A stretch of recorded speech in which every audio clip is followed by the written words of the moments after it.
പ്രീസ് Lord. ദൈവനാമത്തിന് മഹത്വമുണ്ടാകട്ടെ. എല്ലാവർക്കും യേശു കർത്താവിൻ്റെ നിസ്തുല്യ നാമത്തിൻ്റെ സ്നേഹവന്ദനം. ഇന്ന് ദൈവമക്കളോട് പങ്കുവെപ്പാൻ കർത്താവിൻ്റെ ആത്മാവ് എനിക്ക് നൽകിയ ഒരു ചിന്ത ഇങ്ങനെയാണ്: ദൈവം നിങ്ങളെ ചില മേഖലയിൽ ആക്കി വെച്ചിരിക്കുകയാണ്. God has placed you in certain places. ജീവിതത്തിൽ പ്രതികൂലമാണ്, പ്രശ്നമാണ്, നിരാശയാണ്, ഒറ്റപ്പെടലുകളാണ്, കയ്പാണ്, വേദനയാണ്. പക്ഷേ ദൈവം ചില മേഖലകളിൽ മുൻകൂട്ടി നമ്മെ അയക്കും. ഇസഹാക്കിൻ്റെ ജീവിതത്തിൽ ക്ഷാമമുണ്ടായി.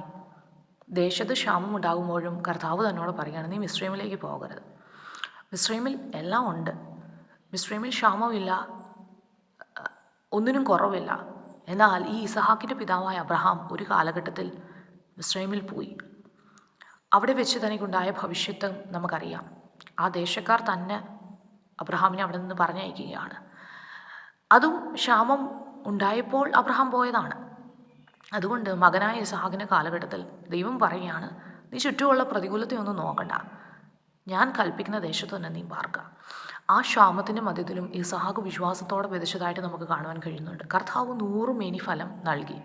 ദൈവത്തിൻ്റെ പൈതലെ, ചില പ്രതികൂലത്തിലൂടെയൊക്കെ നമ്മൾ കടന്നു പോകുമ്പോൾ, ചില പ്രശ്നത്തിലൂടെ കടന്നു പോകുമ്പോൾ നമ്മൾ ദൈവസിദ്ധാന്ത് ചോദിക്കാറുണ്ട്, കർത്താവേ, ദൈവം അനുവദിച്ചിട്ടാണോ ഇതെൻ്റെ ജീവിതത്തിൽ, അതോ ദൈവഹിതമില്ലാതെ ഞാൻ ഈ ദേശത്തോ ഈ മേഖലയിലോ, അതൊരു പക്ഷേ ജോലിയായിരിക്കും, ഒരുപക്ഷെ നാം കടന്നു പോകുന്ന ജീവിതത്തിൽ ചില പ്രയാസങ്ങളായിരിക്കും. നമ്മൾ ചോദിച്ചു പോകാറുണ്ട്, എന്തുകൊണ്ടാണ് ഇതൊക്കെ എൻ്റെ ജീവിതത്തിൽ കടന്നു വരുന്നത്? ദൈവത്തിൻ്റെ ഹിതമില്ലാഞ്ഞിട്ടാണോ? എന്നാൽ ഞാൻ വചനത്തിൻ്റെ വെളിച്ചത്തിൽ ദൈവമക്കളോട് പറയുവാൻ ആഗ്രഹിക്കുന്ന ഒരു പ്രധാനപ്പെട്ട വിഷയം, ദൈവമാണ് ചില മേഖലകളിൽ നമ്മെ ആക്കി വെച്ചിരിക്കുന്നത്. ഒരുപക്ഷെ നമ്മൾ ആ സ്ഥലത്ത് ചെന്നിട്ടായിരിക്കും നമ്മുടെ ലൈഫിൽ പ്രതികൂലം കടന്നു വരുന്നത്. പക്ഷേ അവിടെയും ദൈവത്തിൻ്റെ കരം നമ്മുടെ ജീവിതത്തിൽ വെളിപ്പെടുത്തുവാൻ വേണ്ടിയാണ്, ദൈവത്തിൻ്റെ കരം നമ്മെ കാണിക്കുവാൻ വേണ്ടി, ദൈവീയ പ്രവൃത്തി നമ്മൾ അനുഭവിക്കാൻ വേണ്ടിയാണ് കർത്താവ് നമ്മെ അവിടെ ആക്കി വെച്ചിരിക്കുന്നത്. നമുക്കറിയാം, യോസേഫിൻ്റെ സഹോദരന്മാർ ഈ തൻ്റെ പിതാവ് മരിച്ചു പോകുമ്പോൾ ഇവർ ചിന്തിക്കുന്ന ഒരു കാര്യമുണ്ട്, ഈ യോസേഫ് ഇനി നമ്മോട് ദോഷമായി പെരുമാറുമോ, നമ്മൾ ചെയ്തതൊക്കെ യോസേഫിൻ്റെ മനസ്സിലുണ്ടോ എന്നൊക്കെ ചിന്തിച്ച് ഇവർ യോസേഫിൻ്റെ അടുത്ത് വന്ന് കവിണ്ണ് വീഴുന്നതായിട്ട് നമുക്ക് കാണുവാൻ കഴിയുന്നുണ്ട്. ആ സമയത്ത് യോസേഫ് പറയുന്ന ഒരു കാര്യം, ഉൽപ്പത്തി 50-ാം അധ്യായം അതിൻ്റെ 19-20 വാക്യങ്ങൾ നമുക്ക് കാണുവാൻ കഴിയുന്നുണ്ട്. യോസേഫ് അവരോട്, നിങ്ങൾ ഭയപ്പെടേണ്ട, ഞാൻ ദൈവത്തിൻ്റെ സ്ഥാനത്തിരിക്കുന്നുവോ? നിങ്ങൾ എൻ്റെ നേരെ ദോഷം വിചാരിച്ചു, ദൈവമോ ഇന്നുള്ളതുപോലെ ബഹുജനത്തിന് ജീവരക്ഷ വരുത്തേണ്ടതിന് അതിനെ ഗുണമാക്കി തീർത്തു. സ്തോത്രം. യോസേഫ് പറയുകയാണ്, നിങ്ങളല്ല എന്നെ ഇവിടെ അയച്ചത്, മുൻകൂട്ടി, അതായത് ഇങ്ങനൊരു ക്ഷാമം ഉണ്ടാകുമെന്ന് ദൈവത്തിന് അറിയാമായിരുന്നു. അതുകൊണ്ട് ജീവരക്ഷയ്ക്ക് വേണ്ടി നിങ്ങൾ ഈ പ്ലേസിൽ കടന്നു വരുന്നതിന് മുൻപ് ദൈവം എന്നെ ഇവിടെ അയച്ചിരിക്കുകയാണ്. എന്നെ കേൾക്കുന്ന ദൈവമക്കളോട് ഞാൻ വചനത്തിൻ്റെ വെളിച്ചത്തിൽ ഇപ്രകാരം പറയുവാൻ ആഗ്രഹിക്കുന്നു, ദൈവം നമ്മെ ഒരു സ്ഥാനത്താക്കി വെച്ചിരിക്കുന്നത് നമ്മിലൂടെ ചില ദൈവിക പ്രവൃത്തികൾ വെളിപ്പെടുവാനാണ്, നമ്മിലൂടെ കർത്താവിൻ്റെ മഹത്വം വെളിപ്പെടാനാണ്. സ്തോത്രം. യോസേഫിൻ്റെ ജീവിതത്തിൽ ഒത്തിരി നിരാശകളിലൂടെ, ഭാരത്തിലൂടെ, ഒറ്റപ്പെടലിലൂടെ ഒക്കെ താൻ കടന്നുപോയി. എന്നാൽ അവിടെയൊക്കെ പോസിറ്റീവായിട്ട് താൻ ചിന്തിക്കുകയാണ്. ആ അവസ്ഥകളെ ഓർത്ത് പിറുപിറുക്കുകയല്ല, അല്ലെങ്കിൽ ആ അവസ്ഥകളെ ഓർത്ത് ഖേദിക്കുകയല്ല, അതിലൊക്കെ ഒരു നന്മ താൻ കാണുകയാണ്.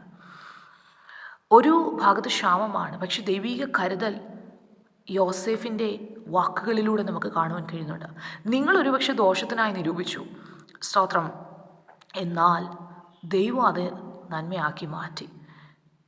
നിങ്ങളല്ല എന്നെ ഇവിടെ അയച്ചത്, നിങ്ങൾക്ക് മുൻപേ ജീവരക്ഷയ്ക്ക് വേണ്ടി ദൈവം എന്നെ ഇവിടെ അയച്ചു. ദൈവത്തിൻ്റെ പൈതലെ, കർത്താവ് നമ്മെ ചില മേഖലയിലൊക്കെ ആക്കി വെക്കുന്നത്, ചുറ്റുപാടുകളിലേക്ക് നോക്കുമ്പോൾ എല്ലാം പ്രതികൂലമാണ്, ചുറ്റുപാടിലേക്ക് നോക്കുമ്പോൾ ക്ഷാമമാണ്, ചുറ്റുപാടിലേക്ക് നോക്കുമ്പോൾ വേദനയാണ്, നിരാശകളാണ്, ഒന്നുമില്ലായ്മയാണ്. എന്നാൽ കർത്താവ് നമ്മെ ചില മേഖലയിലാക്കി വെച്ചിരിക്കുകയാണ്. Hallelujah, praise the lord. എസ്തറിൻ്റെ പുസ്തകത്തിൽ നോക്കുമ്പോൾ എസ്തേർ രാജ്ഞിക്ക് എല്ലാം സുഖമാണ്, സന്തോഷമാണ്, കൊട്ടാരത്തിലാണ്. പക്ഷേ മൊർദെഖായി അവളോട് പറയുന്നൊരു കാര്യമുണ്ട്, നീ രാജധാനിയിലായിരിക്കുന്നത് കൊണ്ട് എല്ലാ യഹൂദന്മാരിലും വെച്ച് രക്ഷപ്പെട്ടു എന്നൊന്നും നീ ചിന്തിക്കേണ്ട. നീ ഈ സമയത്ത് മിണ്ടാതിരുന്നാൽ, അതായത് എസ്തേറിന് സംസാരിക്കാനുള്ള എല്ലാ മാർഗങ്ങളും ഉണ്ട്, പക്ഷേ മൊർദെഖായി പറയുന്നുണ്ട്, നീ അത് ഉപയോഗിക്കാതിരുന്നാൽ, ആ ഒരു റൈറ്റ് നീ ഉപയോഗിച്ചില്ലെങ്കിലും കുഴപ്പമില്ല, നിന്നിലൂടെ അല്ലായിരിക്കും വേറൊരു ഇടത്തുനിന്ന് യഹൂദന്മാർക്ക് രക്ഷയുണ്ടാകും. എന്നാൽ നീയും നിൻ്റെ പിതൃഭവനവും നശിച്ചു പോകുമെന്ന് പറയുന്നുണ്ട്. എന്നിട്ട് താൻ പറയുന്ന ഒരു കാര്യമാണ്, ഇതിനായിട്ടല്ലയോ നീ രാജസ്ഥാനത്ത് വന്നിരിക്കുന്നത്? ആർക്കറിയാം? സ്തോത്രം. ദൈവം ഒരുപക്ഷെ ഇതിനായിട്ടായിരിക്കും, അതായത് ഈ ഒരു പ്രതികൂലം വരുന്നതിന് മുന്നമേ യഹൂദ ജനത്തിനു വേണ്ടി സംസാരിക്കാനായിരിക്കും ദൈവം നിന്നെ ഒരുപക്ഷെ ഈ കൊട്ടാരത്തിൽ കൊണ്ടുവന്നിരിക്കുന്നത്. ദൈവത്തിൻ്റെ പൈതലെ, ജീവിതത്തിലെല്ലാം കംഫേർട്ട്സ് ആണെന്ന് ചിന്തിച്ച് നമ്മൾ മിണ്ടാതിരിക്കാനുള്ളവരല്ല.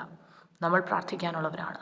നമ്മൾ ദേശത്തിനു വേണ്ടി ഇടിവ് നിൽക്കാൻ ഉള്ളവരാണ്. ഒരുപക്ഷെ നമ്മുടെ ഫാമിലിയിൽ എല്ലാം നമുക്ക് സുഖമായിരിക്കും, നമുക്ക് പ്രതികൂലങ്ങളൊന്നും ഇല്ലായിരിക്കും, നമ്മുടെ കാര്യങ്ങളൊക്കെ നല്ല രീതിയിൽ നടന്നു പോകുന്നുണ്ടായിരിക്കും.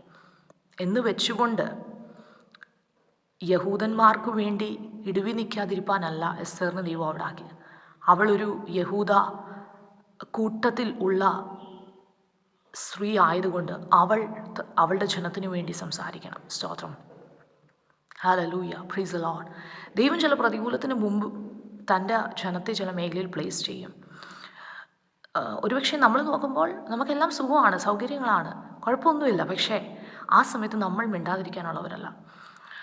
അനേകർക്ക് വേണ്ടി ഇടിവ് നിൽപ്പാൻ, നശിച്ചു പോകുന്ന തലമുറകൾക്ക് വേണ്ടി, നശിച്ചു പോകുന്ന ദേശത്തിനു വേണ്ടി, നശിച്ചു പോകുന്ന ആത്മാക്കൾക്ക് വേണ്ടി പ്രാർത്ഥിക്കുവാനായിരിക്കും കർത്താവ് നമ്മെ ഒരു മേഖലയിൽ പ്ലേസ് ചെയ്തിരിക്കുന്നത്. ഒരുപക്ഷെ നമ്മുടെ ലൈഫിലെല്ലാം കംഫേർട്ട്സ് ആയിരിക്കും. എന്നാൽ സ്തോത്രം, ചില റിസ്കുകൾ എടുക്കുവാൻ, ചിലത് സ്വന്തം വിഷയം എന്നതുപോലെ ഏറ്റെടുത്ത് ഒരുപക്ഷെ സംസാരിക്കാൻ നമുക്ക് കഴിയുമായിരിക്കും. ഒരുപക്ഷെ ആ വ്യക്തിക്ക് വേണ്ടി, അല്ലെങ്കിൽ ഒരു ദേശത്തിനു വേണ്ടി, ഒരു സഭയ്ക്ക് വേണ്ടി, ഒരു കുടുംബത്തിനു വേണ്ടി നമുക്ക് പ്രാർത്ഥിക്കുവാനായിരിക്കും, അല്ലെങ്കിൽ അവർക്ക് വേണ്ടി സംസാരിക്കുവാൻ, അവർക്ക് വേണ്ടി വാദിക്കുവാൻ. ഏത് മേഖലയിൽ ദൈവം നമ്മളെ പ്ലേസ് ചെയ്യുന്നോ, God has A purpose. Price the Lord. ഒരുപക്ഷെ ഒരു സ്ഥലത്ത് കർത്താവ് നമ്മളെ അയച്ചിട്ടായിരിക്കും ഒരു പ്രതികൂലം വരുന്നത്. എന്ന് വെച്ചുകൊണ്ട് എനിക്ക് കുഴപ്പമൊന്നുമില്ല, എനിക്കൊന്നും കുഴപ്പം പറ്റാൻ പോകുന്നില്ല എന്ന് ചിന്തിച്ച് മിണ്ടാതിരിപ്പാനല്ല, അവിടെ സംസാരിക്കാൻ. അതൊരു വാക്കായിരിക്കും.